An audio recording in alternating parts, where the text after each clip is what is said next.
നമസ്കാരം. Media vision വാർത്തകളിലേക്ക് സ്വാഗതം. വയനാടിനും വിലങ്ങാടിനും കൈത്താങ്ങായി പേരാമ്പ്രയിലെ എംബസി ഹോട്ടൽ ഒരു ദിവസത്തെ ഭക്ഷണത്തിന്റെ മുഴുവൻ തുകയും നൽകിയാണ് നാടിന് മാതൃകയായത്. 1.5 ലക്ഷം രൂപയാണ് കൈമാറിയത്.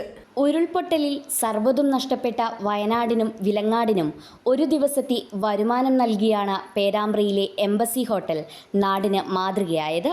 ഭക്ഷണം കഴിക്കാനെത്തിയവർ ബില്ലിലുള്ള സംഖ്യയും മറ്റു ചിലർ സംഭാവനയും ബോക്സിൽ നിക്ഷേപിച്ചു. വ്യാപാരി വ്യവസായി ഏകോപന സമിതി യൂണിറ്റ് പ്രസിഡന്റ് സുരേഷ് ബാബു കൈലാസ് ഉദ്ഘാടനം ചെയ്തു. സമാനതകളില്ലാത്ത ഒരു ദുരന്തത്തെയാണ് കേരളം അഭിമുഖീകരിച്ചത്.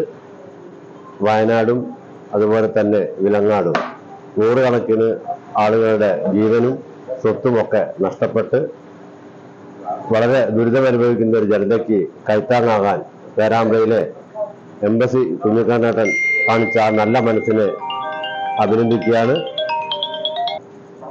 ഈ കൊല്ലത്തെ ഈ കാലാവസ്ഥ നമ്മളെ ബുദ്ധിമുട്ടിച്ച സ്ഥിതിക്ക് വളരെ ദൈന്യതയും വിഷമവും അനുഭവിച്ചു വരികയാണ്. വിലങ്ങാട്ടിന് താരതമ്യേന വയനാട്ടിൽ അത്ര ദുരിതങ്ങളുടെ പേരിൽ അതിനൊരു വാർത്താമാധ്യമങ്ങൾക്കുള്ള പ്രസിദ്ധി ഒന്നും അല്ലെങ്കിൽ അതിന്റെ കൂടുതൽ ജനങ്ങളിലേക്ക് അതിന്റെ ഭയാനകമായ ദൃശ്യങ്ങൾ മനസ്സിൽപ്പെട്ടിട്ടില്ലെങ്കിലും വളരെ ദയനീയമാണ് വിലങ്ങാടും ഇന്നലെ സ്ഥിതി. അലങ്കാർ ഭാസ്കരനും ഹോട്ടൽ ആൻഡ് റെസ്റ്റോറന്റ് അസോസിയേഷൻ നേതാവ് റിയാസ് ചേലേരിയും ആദ്യ തുക കൈമാറി. Azeez master, BM Muhammad, KHRA Chandran Vijaya hotel, OP Muhammad, Saleem Manavayal, CM Ahammed Koya, VN Noufal, Prashobh embassy, Shaijith embassy എന്നിവർ സംസാരിച്ചു.